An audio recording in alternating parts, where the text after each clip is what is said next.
এই জন্য আল্লাহ তাআলা ইমানদারদেরকে অত্যন্ত চমৎকার ভাবে আদর করে, মোহাব্বত করে, ভালোবাসা দিয়ে বলছেন, ইয়া আইয়ুহাল্লাযীনা আমানু কু আনফুসাকুম ওয়া আহলিকুম নারা। হে ইমানদাররা, শুধুমাত্র তোমরা জাহান্নামের আগুন থেকে বাঁচবে না, না, তুমি একা জাহান্নামের আগুন থেকে বাঁচতে পারবে না, তোমার অধীনস্থ পরিবার তাদেরকেও জাহান্নামের আগুন থেকে বাঁচানোর চেষ্টা করতে হবে। হযরত আলী রাদিয়াল্লাহু তাআলা আনহু এই আয়াতের অধীনে লিখেছেন, পরিবার অধীনস্থ তাদেরকে জাহান্নামের আগুন থেকে কিভাবে বাঁচাবে। আলী রাদিয়াল্লাহু তাআলা আনহু বলছেন, আল্লিমুহু ওয়া আদ্দিবুহু, তাদেরকে দ্বীনি শিক্ষা দাও এবং তাদেরকে শিষ্টাচার এবং ভদ্রতা শিক্ষা দাও। তাদেরকে দ্বীনি শিক্ষা দাও, আদর্শ শিক্ষা দাও, শিষ্টাচার শিক্ষা দাও, কিভাবে সন্তান বড়দের সাথে আচরণ করবে, আবার বড় হলে সন্তান কিভাবে ছোটর সাথে কেমন আচরণ করবে, এগুলো শিক্ষা দাও। শিক্ষার বিষয় সর্বপ্রথম যে শিক্ষাটা বিশ্বনবী দিতে বলেছেন সেটা হলো, মুরু আউলাদাকুম বিসসালাহ ওয়া হুম আবনাউ সাবঈ সিনিন ওয়াদরিবুহুম আলাইহা ওয়া হুম আবনাউ আশরি সিনিন। আল্লাহর হাবিব বললেন, হে আমার উম্মতেরা, তোমরা তোমাদের সন্তানদেরকে সর্বপ্রথম যখন 7 বছরে পৌঁছাবে, তোমরা সর্বপ্রথম নামাজের বিষয়ে নির্দেশ প্রদান করো, নামাজের বিষয়ে নির্দেশ প্রদান করো। অতঃপর যখন সন্তান 10 বছরে পৌঁছাবে, তখন সন্তানকে শুধু নির্দেশ করলেই হবে না, বরঞ্চ তাদেরকে সামান্য ধমক দিয়ে হলেও, আঘাত করে হলেও নামাজে উপস্থিত করতে হবে। কারণ বিশ্বনবী মুহাম্মদুর রাসূলুল্লাহ সাল্লাল্লাহু আলাইহি ওয়াসাল্লাম বলেছেন, কিয়ামতের ময়দানে বহু মা বাবা এমন হবে, সে নামাজ পড়েছে, তাহাজ্জুদের সময় উঠে গিয়েছে, হজ করেছে, উমরা করেছে, যাকাত প্রদান করেছে, দিনের সকল গুরুত্বপূর্ণ বিষয়গুলো সে পালন করেছে, ফজরের সময় সে নামাজে যাচ্ছে, তার সন্তান ঘুমাইতেছে, সে কোনোদিন তাকে ডাক দেয় নাই, নামাজের জন্য আহ্বান করে নাই, এক মুহূর্তের জন্য মনটা খারাপ হয় না। আমি নামাজে যাচ্ছি, আমার স্ত্রী ঘুমিয়ে আছে, আমার মেয়েটা ঘুমিয়ে আছে, আমার সন্তান ঘুমিয়ে আছে, এক মুহূর্তের জন্যেও তার মন খারাপ হয় না। বিশ্বনবীজি বলছেন, এরকম বুজুর্গ হওয়ার পরেও সন্তানের হক অধিকার আদায় না করার কারণে এই পিতামাতাও জাহান্নামে যাবে, নাউযুবিল্লাহ। ইয়া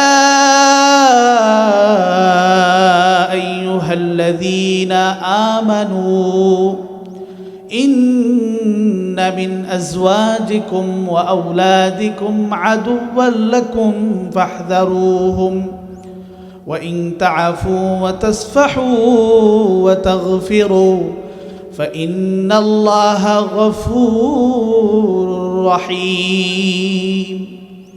আল্লাহ তাআলা এখানে খুব আদরের সাথে, যত্নের সাথে, মোহাব্বত করে ইমানদারদেরকে বলছেন, হে ইমানদারেরা, ইন্না মিন আজওয়াজিকুম ওয়া আওলাদিকুম, তোমাদের স্ত্রীদের মধ্য থেকে, তোমাদের সন্তানদের মধ্য থেকে কিছু স্ত্রী, কিছু সন্তান, সকলেই না, কিছু সন্তান, কিছু স্ত্রী, আদুউল্লাহ, তোমাদের শত্রু হবে। কোথায় শত্রু হবে? দুনিয়াতেও শত্রু হবে, আখেরাতেও শত্রু হবে। ফাহযারু, আল্লাহ তাআলা আয়াতের শেষ অংশে বলছেন, তোমরা তাদের বিষয়ে সতর্ক থাকো। মুফাসসিরিনে কেরাম এই আয়াতের তাফসির বিশাল ব্যাখ্যা বিশ্লেষণ করেছেন, আমি সংক্ষিপ্ত তুলে ধরতে চাই। এখানে আল্লাহ তাআলা সমস্ত সন্তানের কথা বললেন না, সমস্ত স্ত্রীদের কথা বললেন না, বরঞ্চ কিছু কিছু স্ত্রী, কিছু কিছু সন্তান, তারা যারা গার্ডিয়ান আছে, অভিভাবক আছে, তাদের শত্রু হবে, দুনিয়াতে হবে, আখেরাতে হবে। কেন হবে? তার কারণ হলো, আমরা যদি আমাদের সন্তানদের অধিকার আদায় না করি, তাদের হকগুলো যদি আমরা আদায় না করি, তখন তারা দুনিয়াতেও আমাদের বিরুদ্ধাচরণ করবে, আল্লাহর আদালতেও তারা বিরুদ্ধাচরণ করবে। আজকে সমাজে আমরা নিজেদের অধিকারের বিষয়ে আমরা খুব সচেতন। আমি কারো কাছে কোনো কিছু পাই বা আমার সন্তান আমাকে খাওয়াবে, পড়াবে, ভরণ পোষণ করবে, এই বিষয়ে আমি আপনি খুব বেশি সচেতন।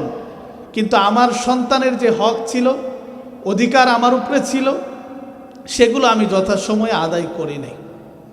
ভাইরা আমার, আমরা মা বাবার ওয়াজ অনেক শুনেছি যে মা বাবার প্রতি সন্তানের প্রতি পিতামাতার দায়িত্ব কর্তব্য, এই বিষয়টা আমরা শুনি নাই। কিন্তু পিতামাতার প্রতি দায়িত্ব কর্তব্য, মা বাবার ওয়াজ, এটা আমরা বহু শুনেছি। আজকে আমি আপনাদেরকে বলতে চাই যে সন্তানের প্রতিও পিতামাতার দায়িত্ব এবং কর্তব্য আছে। আছে না নাই? আওয়াজ করে বলুন, আছে। প্রথম নাম্বার অধিকার হলো একজন আদর্শ মা সন্তানকে উপহার দিতে হবে। সুবহানাল্লাহ। আদর্শ, নেককার, মুত্তাকিয়া, পরহেজগার, এরকম একজন মা সন্তানকে উপহার দিতে হবে। কিভাবে আমরা নেককার স্ত্রী গ্রহণ করব, আদর্শ তাকওয়াবান পরহেজগার একজন মা আমরা কিভাবে আমাদের সন্তানদেরকে দিব, রব্বুল আলামিন আমাদেরকে নিজেই শিক্ষা দিলেন যে আমরা আল্লাহ রব্বুল আলামিনের কাছে দোয়া মোনাজাত করতে হবে। আল্লাহ রব্বুল আলামিন বললেন, রব্বানা হাব লানা মিন আজওয়াজিনা ওয়া যুররিয়াতিনা কুররাতা আ'য়ুনি ওয়াজআলনা লিল মুত্তাকিনা ইমামা। আল্লাহ রাব্বুল আলামিন বললেন, যারা তোমরা আদর্শ মা দিতে চাও সন্তানদেরকে, আদর্শ সন্তানের পিতা মাতা হতে চাও, গার্ডিয়ান হতে চাও, তোমরা আল্লাহ রাব্বুল আলামিনের কাছে দোয়া করো, হে আমাদের রব, হে আমাদের প্রভু, আপনি আমাদের সন্তানগুলোকে, আমাদের স্ত্রীদেরকে আপনি আমাদের চোখের শীতলতা বানিয়ে দিন। হযরত ইব্রাহিম আলাইহিস সালাতু ওয়াস সালাম আল্লাহ রাব্বুল আলামিনের কাছে বলেছিলেন, রব্বি জাআলনি মুকিমাস সালাতি ওয়া মিন যুররিয়াতি রব্বানা ওয়া তাকাব্বাল দুআ। হে আমার রব, আপনি আমাকে নামাজ প্রতিষ্ঠাকারীদের অন্তর্ভুক্ত বানিয়ে দিন এবং আমার যত নসল, আমার যত সন্তান বংশধর আসবে তাদেরকে আপনি নামাজ প্রতিষ্ঠাকারীদের অন্তর্ভুক্ত আপনি বানিয়ে দিন এবং আমাকে একজন আদর্শ নেককার সন্তান আপনি দান করে দিন। আল্লাহ রাব্বুল আলামিন হযরত ইব্রাহিম আলাইহিস সালাতু ওয়াস সালামকে এমন একজন সন্তান দান করেছিলেন যেই সন্তান তার পিতা মাতার জন্য নিজের জীবন উৎসর্গ করতে রাজি হয়েছিল। সুবহানাল্লাহ। আরেকটু আওয়াজ করে বলুন সুবহানাল্লাহ।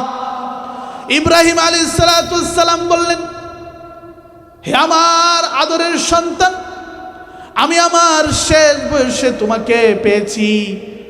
আমার রব আমাকে স্বপ্নে দেখিয়েছেন, আমাকে নির্দেশ দিয়েছেন আমি যেন নিজ হাতে তোমাকে জবেহ করে দেই। ইসমাঈল আলাইহিস সালাতু ওয়াস সালাম বলেছিলেন,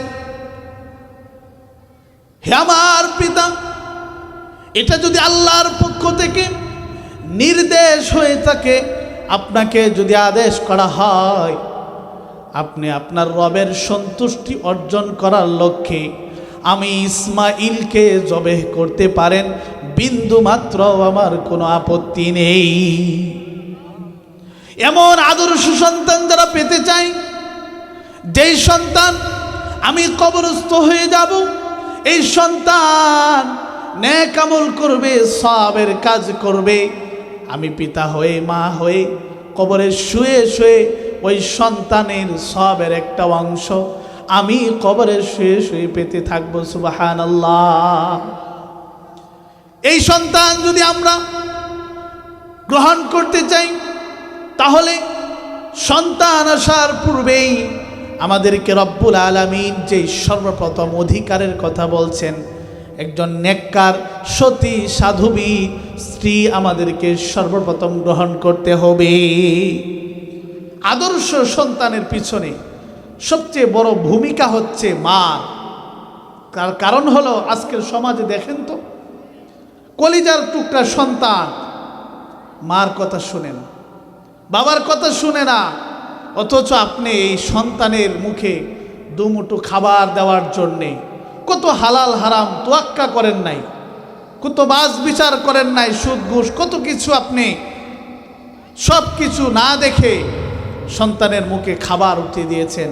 আজকে যখন এই সন্তান কথা শুনে না তখন খারাপ লাগে না? খারাপ লাগে কি না? কিন্তু আমরা কিন্তু সর্বপ্রথম যে হক ছিল, অধিকার ছিল একজন নেককার স্ত্রী গ্রহণ করা, সেটা আমরা করি নাই। আমিরুল মুমিনিন হযরত উমর ফারুক রাদিয়াল্লাহু তাআলা আনহুর দরবারে একজন পিতা এসে বলছেন, হে আমিরুল মুমিনিন, আমার সন্তান আমাকে খাবার দেয় না, আমার ভরণ পোষণ করে না, আমার সাথে খারাপ আচরণ করে। আহারে আমিরুল মুমিনিনের দরবার এমন এক দরবার যেখানে ইনসাফ প্রতিষ্ঠা। আবার যখন পিতা সন্তানের বিরুদ্ধে অভিযোগ করছে, আমিরুল মুমিনিন সেটাকে কঠোরভাবে সেটাকে বিচার করবেন। সে আমিরুল মুমিনিন পিতাকে বলছেন, তোমার সন্তান কোথায় নিয়ে আসো। ফোর্স পাঠিয়ে তাকে নিয়ে আসা হলো। ছেলেকে জিজ্ঞাসা করা হলো, তুমি নাকি তোমার বাবার সাথে খারাপ আচরণ করো? ছেলে বলছে, হ্যাঁ আমিরুল মুমিনিন, হ্যাঁ আমি আমার পিতার সাথে খারাপ আচরণ করি, কিন্তু আমি জানতে চাই সন্তানের প্রতিও কি পিতামাতার হক এবং দায়িত্ব আছে কি না। আমিরুল মুমিনিন বললেন, হ্যাঁ হ্যাঁ অবশ্যই তার অধিকার আছে। সর্বপ্রথম অধিকার হচ্ছে একজন নেককার ভালো মা তাকে উপহার দিয়ে দেওয়া। তখন ওই সন্তান আমিরুল মুমিনিনের আদালতে বলছে, হে আমিরুল মুমিনিন, আমার পিতা একজন বেশ্যা নারীকে গ্রহণ করেছে। ছোট সময় থেকে আমাকে আদর্শ শিক্ষা দেয় নাই, যে শিক্ষার মাধ্যমে আমি আল্লাহর পরিচয় অর্জন করতে পারবো, আমি আমার মা বাবার খেদমত বুঝতে পারবো, শিখতে পারবো। ওরকম আদর্শ শিক্ষা, দ্বীনি শিক্ষা আমাকে দেওয়া হয় নাই। এই জন্য আমিরুল মুমিনিন আজকে আমার মেজাজ খারাপ হয়েছে, অনেক বদ অভ্যাসে আমার মাঝে চলে এসেছে। অতএব যেহেতু তিনিও আমার হক আদায় করলেন না, আমিও তার হক আদায় করতে পারছি না। তাহলে সন্তানের প্রতিও পিতামাতার দায়িত্ব এবং কর্তব্য আছে। আজকে পৃথিবীতে বর্তমান সমাজে এমনকি অতীতেও যত বুজুর্গ আল্লাহওয়ালা আমরা দেখেছি, শুনেছি, তাদের জীবনী অধ্যয়ন আমরা করেছি, একটি জায়গায় খুব বেশি মিল পাওয়া যায়। সে জায়গাটি হচ্ছে কোথায়? যে সে আল্লাহর ওলি হওয়ার ক্ষেত্রে, আদর্শ সন্তান হওয়ার ক্ষেত্রে মা বাবার ভূমিকা ছিল। এমন একজন বুজুর্গ আল্লাহওয়ালার কথা আমি বলতে চাই। ভারতের জমিনে খাজা মঈনুদ্দিন চিশতি রহমাতুল্লাহ আলাইহি অসংখ্য গণিত ভক্ত মুরিদ ছিল, কিন্তু তিনি এমনি এমনি বুজুর্গ আল্লাহওয়ালা হতে পারেন নাই। খাজা মঈনুদ্দিন চিশতি রহমাতুল্লাহ আলাইহির শত শত হাজার হাজার লক্ষ লক্ষ ভক্ত মুরিদ ছিল। একদিন খাজা মঈনুদ্দিন চিশতি রহমাতুল্লাহ আলাইহিকে তার মা বলছে, হে মঈনুদ্দিন, আজকে তোমার সুনাম সুখ্যাতি গোটা পৃথিবীতে ছড়িয়ে আছে, তোমার কত ভক্ত, তোমার কত মুরিদ, তুমি কি জানো তার পিছনে কি কারণ? মঈনুদ্দিন চিশতি রহমাতুল্লাহ আলাইহি বলছেন, হে মা, আপনি আমাকে জানিয়ে দিন তার কারণ কি। মা বলছে, হে মঈনুদ্দিন, যেদিন থেকে তুমি আমার গর্ভে এসেছ সেদিন থেকে কোনো দিন কোনো পরপুরুষ আমাকে দেখতে পাই না। আমি পর্দা মেনটেন করেছিলাম, নামাজ আদায় করেছিলাম, আমি তোমাকে গর্ভে ধারণ করে কোনোদিন কোনো পর পুরুষের সামনে যাই নাই, পর্দা করেছিলাম, কোনো হারাম খাবার আমি গ্রহণ করি না, কোনো এক ওয়াক্ত নামাজ আমি ছেড়ে দেই না। হে মঈনুদ্দিন, তুমি বুজুর্গ হওয়ার পিছনে আমি মার অবদান আছে, এতে কোনো সন্দেহ নেই। অনুরূপভাবে আরেকজন কুতুবউদ্দিন বখতিয়ার কাকি রহমাতুল্লাহ আলাইহির ঘটনা সুফিয়া কেরামের কিতাবের মাঝে আছে। কুতুবউদ্দিন বখতিয়ার কাকি রহমাতুল্লাহ আলাই ছোট মানুষ, মাদ্রাসায় পড়াশোনা করেন। মাদ্রাসা থেকে বাড়িতে এসেছেন, এসে ক্ষুধার্ত অবস্থায় মাকে বলছেন, হে মা, আমাকে খাবার দাও। মা বলছে, হে কুতুবউদ্দিন বখতিয়ার কাকি, আমার কাছে কোনো খাবার নেই, আমি কোনো খাবারের মালিক নই, আমি তোমাকে খাবার দিতে পারবো না। তাহলে কার কাছে খাবার? কুতুবউদ্দিন বখতিয়ার কাকিকে যখন এই কথা বলা হলো, বখতিয়ার কাকি বলছেন, তাহলে আমি কার কাছ থেকে খাবার নিব? মা বলছে, আল্লাহর কাছে চাও, আল্লাহর কাছে বলো।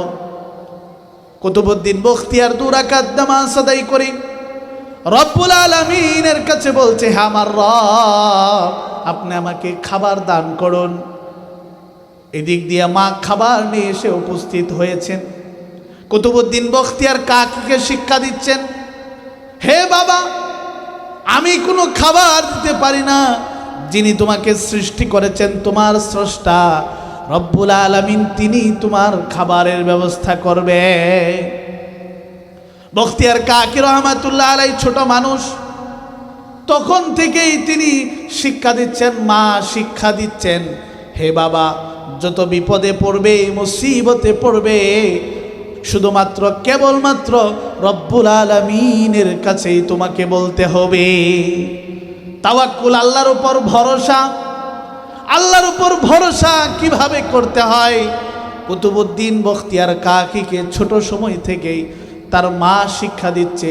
সেই কুতুবউদ্দিন কাকি ভারতের জমিনে যুগ শ্রেষ্ঠ বুজুর্গ এবং আল্লাহওয়ালা হয়েছিলেন। এই জন্য পর্দার আড়ালে অনেক মা বোনেরা আছেন। আমি বলতে চাই, বিশ্বনবীজি আর এই পৃথিবীতে আসবেন না, তিনি শেষ নবী, সর্বশেষ নবী, সর্বশ্রেষ্ঠ নবী। কিন্তু ওলি আউলিয়ার দরজা বন্ধ হয়ে যায় নাই। এই পৃথিবীতে বহু আল্লাহওয়ালা এসেছেন, আসবেন, আল্লাহর সাথে যার গভীর সম্পর্ক থাকবে।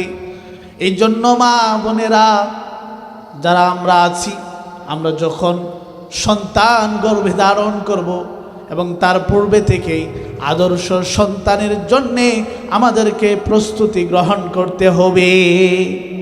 এই জন্য 1 নম্বর হক হচ্ছে, অধিকার হচ্ছে, সন্তানকে আদর্শ একজন মা দিতে হবে, ভালো একজন মা আমাদেরকে দিতে হবে। এটাই হলো সর্বপ্রথম অধিকার। 2 নাম্বার অধিকার হচ্ছে ভালো সন্তানের জন্য দোয়া করতে হবে। 3 নাম্বার অধিকার হচ্ছে সন্তান যখন এই পৃথিবীতে আগমন করে, তখন সর্বপ্রথম তার কর্ণকুহুরে রব্বুল আলামিনের আজানের ধ্বনি তার কর্ণকুহুরে পৌঁছে দিতে হবে,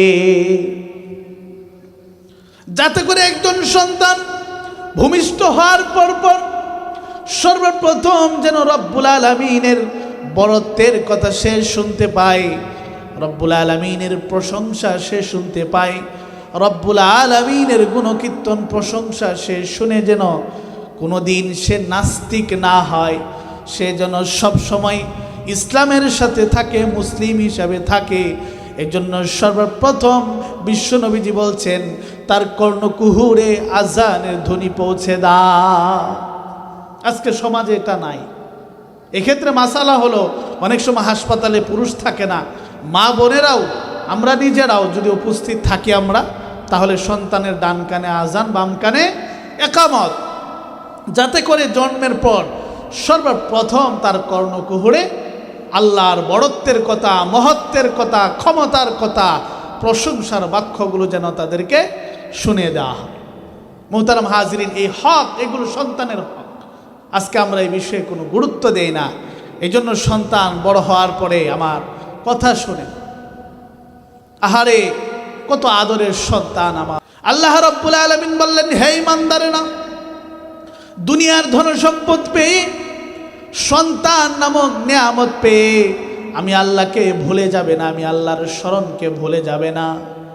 সন্তানের মুখে দুমুঠো খাবার উঠিয়ে দেওয়ার জন্যে সুদ ঘুষ হালাল হারাম বাজ বিচার না করে সব খারাপ কাজে তুমি লিপ্ত হয়ে যাবে। সেই সন্তান একদিন আল্লাহর আদালতে তোমার বিরুদ্ধে দাঁড়িয়ে যাবে। সন্তান সেই দিন আল্লাহর আদালতে বলবে, রব্বানা আতা'না সাদাতানা ওয়া কুবরা'ানা ফাআদাল্লুনা সাবিলা। সন্তান আল্লাহ রাব্বুল আলামিনের কাছে বলবে, হে আমার প্রভু, হে আমার রব, আমি ছোট ছিলাম, আমি কিছু বুঝতাম না, আমার বোঝার যোগ্যতা ছিল না। আমার বড় ভাই ছিল, আমার চাচা ছিল, আমার বাবা ছিল, আমার মামা ছিল, আমার বড় বড় গার্ডিয়ান ছিল, আমি কিছুই বুঝতাম না। তারা আমাকে সঠিক শিক্ষা দেয় না, আদর্শ শিক্ষায় আমাকে শিক্ষিত করে না। যে শিক্ষার মাধ্যমে আমি আপনার পরিচয় পেতাম, জান্নাত জাহান্নাম সম্পর্কে জানতে পেতাম, যে শিক্ষার মাধ্যমে হালাল হারামের মাঝে পার্থক্যের কথা জানতে পারতাম, সেই শিক্ষা আমাকে দেওয়া হয় নাই। অতএব আজকে আপনি তাদেরকে ডবল শাস্তি দিবেন, নাউজুবিল্লাহ। শুধু তাই নয়, সন্তান বলবে, রব্বানা আরিনাল্লাযাইনি আদাল্লানা মিনাল জিন্নি ওয়াল ইনস নাজআলহুমা তাহতা আকদামিনা লিয়াকুনা মিনাল আসফালিন। সন্তান সেদিন ডেকে বলবে, হে আমার রব, আমার গার্ডিয়ানকে আমি দেখতে চাই, আমার কাছে নিয়ে আসো। আজকে আমি তাদেরকে দেখতে চাই এবং আমি একা জাহান্নামে যেতে চাই না, তাদের বুকের উপর পা রেখে আমি জাহান্নামে যেতে চাই, নাউজুবিল্লাহ। এই জন্য আল্লাহর হাবিব বললেন, আলা কুল্লুকুম রাঈন ওয়া কুল্লুকুম মাসউলুন আন রাইয়াতিহি। হে আমার উম্মতেরা, কাল কিয়ামতের কঠিন ময়দানে আল্লাহ রাব্বুল আলামিনের সম্মুখে প্রত্যেকের দায়িত্ব সম্পর্কে আল্লাহ তাআলা জিজ্ঞাসা করবেন। প্রত্যেকের পুঙ্খানুপুঙ্খানু দায়িত্ব আল্লাহ রাব্বুল আলামিনকে বুঝিয়ে দিতে হবে। এরপর শুধুমাত্র কেবলমাত্র আল্লাহর আদালত থেকে আমরা পার পাবো, এছাড়া পার পাবো না। এমনকি স্বামীকে জিজ্ঞাসা করা হবে তার স্ত্রী সম্পর্কে, উস্তাদকে জিজ্ঞাসা করা হবে তার ছাত্র সম্পর্কে, ফ্যাক্টরির মালিককে জিজ্ঞাসা করা হবে শ্রমিক সম্পর্কে, আলেম উলামাদেরকে জিজ্ঞাসা করা হবে, মসজিদের ইমামকে জিজ্ঞাসা করা হবে তার মুসল্লি সম্পর্কে। অনুরূপভাবে পিতা মাতাকে জিজ্ঞাসা করা হবে তার আদরের টুকরা, কলিজার টুকরা সন্তান সম্পর্কে তাদেরকে জিজ্ঞাসা করা হবে। যতক্ষণ পর্যন্ত পুঙ্খানু জবাব দিতে না পারবে, ততক্ষণ পর্যন্ত জায়গা থেকে এক চুল পরিমাণ এদিক সেদিক নড়াচড়া করতে পারবে না।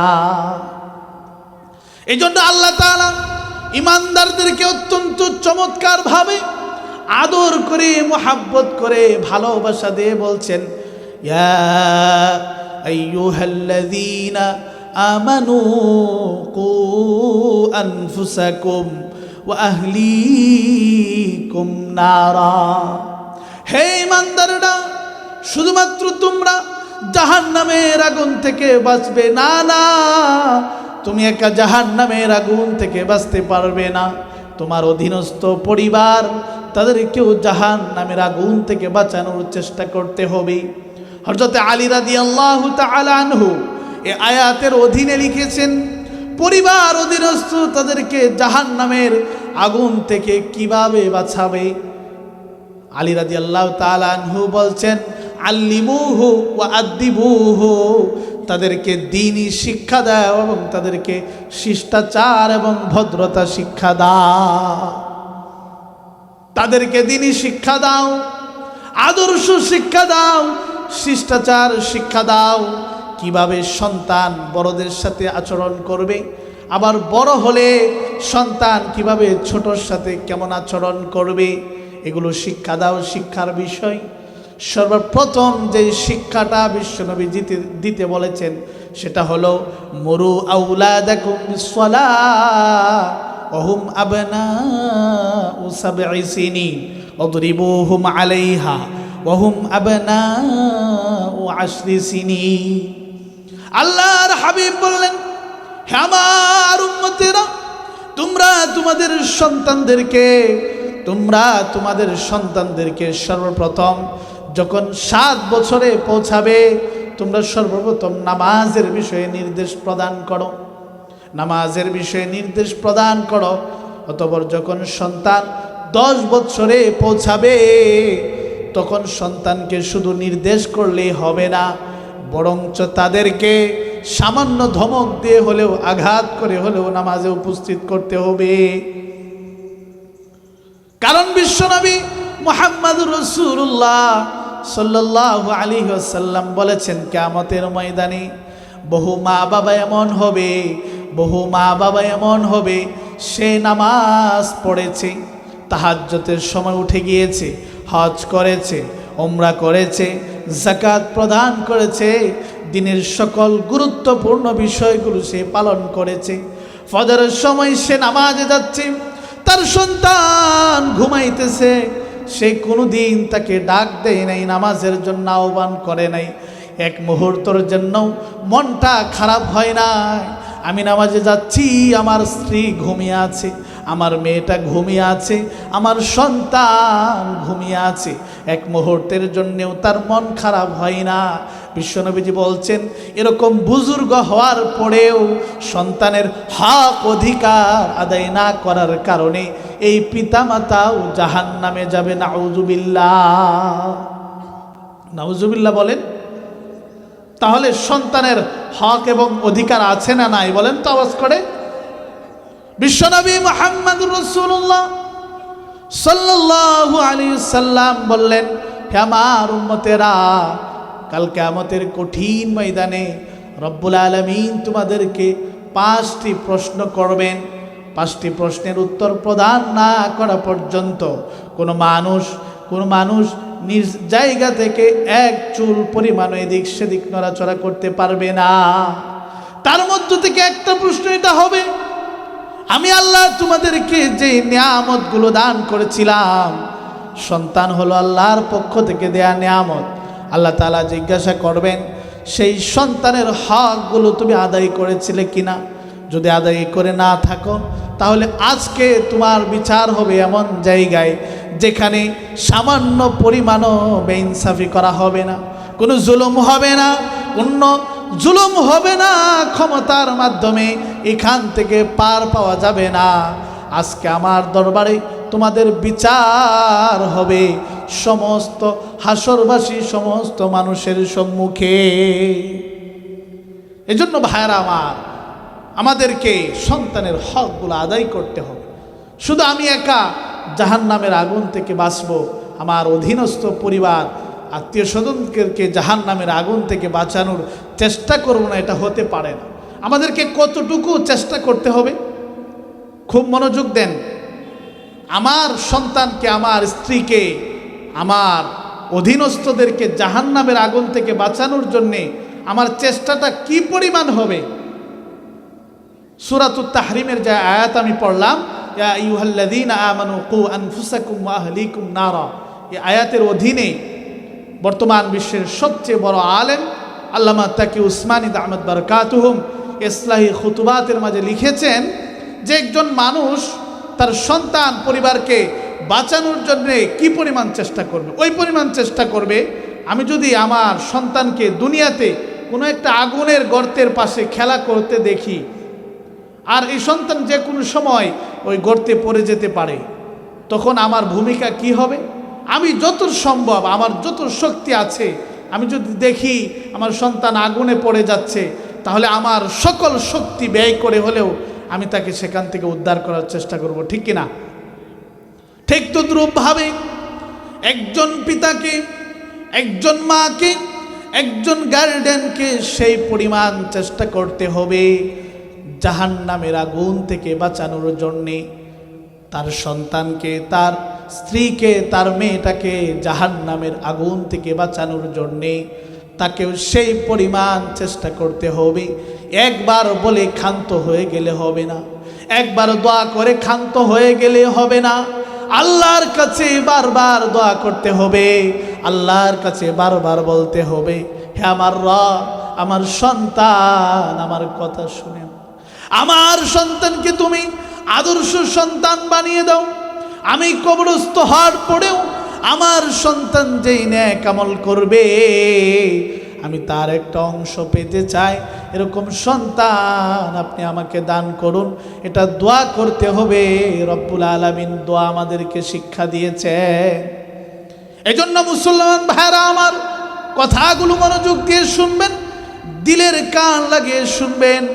আমি আজকে নামাজ পড়ি, রোজা রাখি, হজ করি, কিন্তু আমার অধীনস্থ তারা রোজা রাখছে না, হজ করছে না, নামাজে উপস্থিত হচ্ছে না। এই বিষয়ে যদি আমি একেবারেই অন্যমনস্ক থাকি, তাহলে কাল কিয়ামতের কঠিন ময়দানে রব্বুল আলামিনের দরবারে আমরা ধরা খেয়ে যাব। এই জন্য সন্তানের জন্য দোয়া করতে হবে, চেষ্টাও করতে হবে, তাদেরকে বুঝাতে হবে, তাদেরকে উপদেশ দিতে হবে। হযরতে লুকমান হাকিম, এই ব্যক্তির নাম আপনারা শুনেছেন? তিনি কোনো নবী ছিলেন না, কোনো নবী ছিলেন না, রসুল ছিলেন না, এটা সমস্ত উলামায়ে কেরামের বক্তব্য। কিন্তু তারপরেও তার নাম কোরআনুল কারীমের মাঝে আছে। আছে না নাই? আছে। কেন আছে? তার নামে একটি সূরাও আছে। কেন?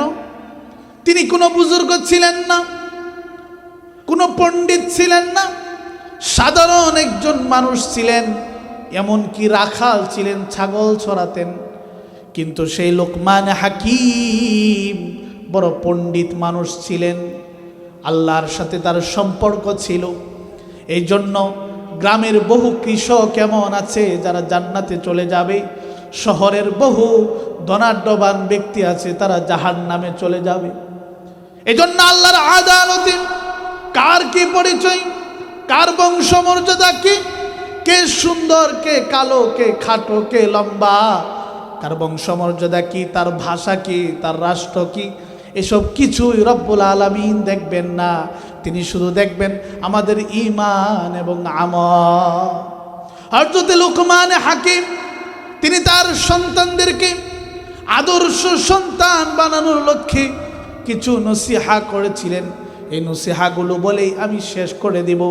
সর্বপ্রথম লুকমান হাকিম তার সন্তানদেরকে ডেকে বলছেন, ইয়া বুনাইয়া লা তুশরিক বিল্লাহ ইন্নাশ শিরকা লাযুলমুন আযীম।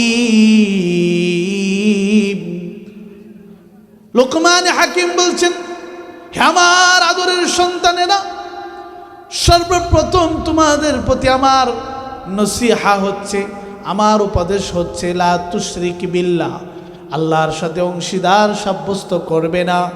সব কিছুর মালিক হলেন আল্লাহ, সন্তানের মালিক হলেন আল্লাহ, সম্মানের মালিক হলেন আল্লাহ, ইজ্জতের মালিক হলেন আল্লাহ, ইজ্জতের মালিক হলেন আল্লাহ।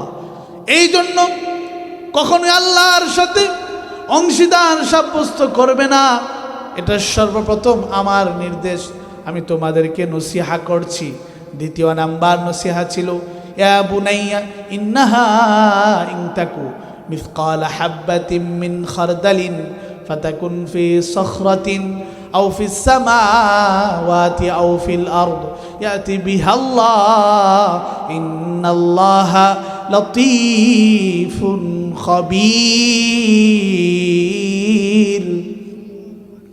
তিনি অত্যন্ত চমৎকার ভাবে বললেন, তাদেরকে তাকওয়া পরহেজগারি শিক্ষা দিচ্ছেন। হে আমার আদরের সন্তানেরা, তুমি যদি সামান্য থেকে সামান্য ভালো আমল করো, যার্রা পরিমাণ ভালো আমল করো বা খারাপ কাজ করো, আর সেটা যদি পাথরের ভিতরেও হয়, আবদ্ধ ঘরের মাঝেও যদি হয়, দুনিয়ার মানুষ জানে না, কোনো পশু পাখি কীট পতঙ্গ কিছুই জানে না। সেখানে কোনো সিসি ক্যামেরা নেই, কোনো কিছু নেই, চতুর্পাশে বন্ধ, তুমি একা সেখানে অবস্থান করছো। আর সেখানেও যদি তুমি সামান্য পাপ করো বা ভালো কাজ করো, এই সব কিছুই আল্লাহ রাব্বুল আলামিন কিয়ামতের ময়দানে তোমার আমার সম্মুখে উপস্থিত করে দিবে। সামান্য থেকে সামান্য। লোকমান হাকিম তার সন্তানদেরকে বোঝাচ্ছেন তাকওয়াবান হতে হবে, আল্লাহর ভয় অন্তরে লালন করতে হবে। তুমি যেখানেই থাকো, যে স্থানে যাও, সেখানে আল্লাহ তাআলার ক্ষমতা আছে, তিনি সব কিছু মনিটরিং করছেন। সুবহানাল্লাহ। এজন্য আল্লাহ রাব্বুল আলামিন সূরা জিলজালের মাঝে অত্যন্ত চমৎকার ভাবে বলেছেন, ফামান ইয়ামাল মিসকালা যাররাতিন খায়রান ইয়ারাহ ওয়া মান ইয়ামাল মিসকালা যাররাতিন শাররান ইয়ারাহ।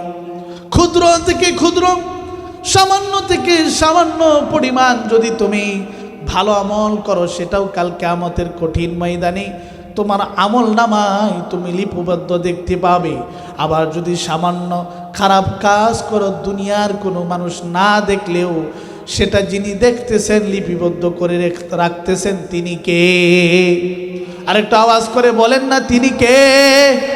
এজন্য আল্লাহ তাআলা বলছেন, আলাম তারা আন্নাল্লাহা ইয়ালামু মা ফিস সামাওয়াতি ওয়া মা ফিল আরদ মা ইয়াকুনু মিন নাজওয়া সালাসাতিন ইল্লা হুয়া রাবিউহুম ওয়ালা খামসাতিন ইল্লা হুয়া সাদিসুহুম ওয়ালা আদনা মিন যালিকা ওয়ালা আকসারা ইল্লা হুয়া মাআহুম আইনামা কানু। আল্লাহ রাব্বুল আলামিন বললেন, যেখানে দুইজন মানুষ নির্জনে কোনো একটা কক্ষে একত্রিত হয়েছে, কোনো গোপন বৈঠক করবে, কোনো গোপন পরামর্শ করবে, সেখানে তৃতীয় নাম্বার হলাম আমি আল্লাহ। যেখানে তিনজন একত্রিত হয়েছে, সেখানে চতুর্থ নাম্বার হলাম আমি আল্লাহ। যেখানে পাঁচজন একত্রিত হয়েছে, সেখানে 6 নাম্বারে হলাম আমি আল্লাহ। যেখানে একজন একত্রিত হয়েছে, কেউ নেই, সেখানে দ্বিতীয় নাম্বার যিনি, তিনি কে? আওয়াজ করে বলুন, তিনি কে? এজন্য আল্লাহ তাআলা বলছেন, ইন্নাল্লাহা আলিমুম বিযাতিস সুদূর। হে আমার বান্দা বান্দিরা, তোমরা যে অন্তরে কল্পনা জল্পনাগুলো করো, অন্তরে যে চিন্তা ভাবনাগুলো করো, দুনিয়ার কোনো মানুষ জানে না, তোমার পাশে বসা মানুষটাও জানে না। এখনো পর্যন্ত টেকনোলজির, বিজ্ঞানের এমন কোনো আবিষ্কৃত হয়নি যার মাধ্যমে মানুষ অন্তরে কি কল্পনা করে জল্পনা করে সেটাকে ধরতে পারবে। এমন কোনো আবিষ্কার, এমন কোনো যন্ত্র আজও পর্যন্ত আবিষ্কৃত হয়নি। কিন্তু রব্বুল আলামিন বলছেন, যে বিষয়টা তুমি করো নাই, দুনিয়ার কারো কাছে বলে নাই, শুধুমাত্র তোমার মনে এসেছে, সেটাও আমি আল্লাহ জানতে পারি। এই জন্য দ্বিতীয় নাম্বার উপদেশ দিলেন সন্তানদেরকে, তাকওয়াবান হতে হবে, আল্লাহর ভয় তোমাদের অন্তরে আনতে হবে।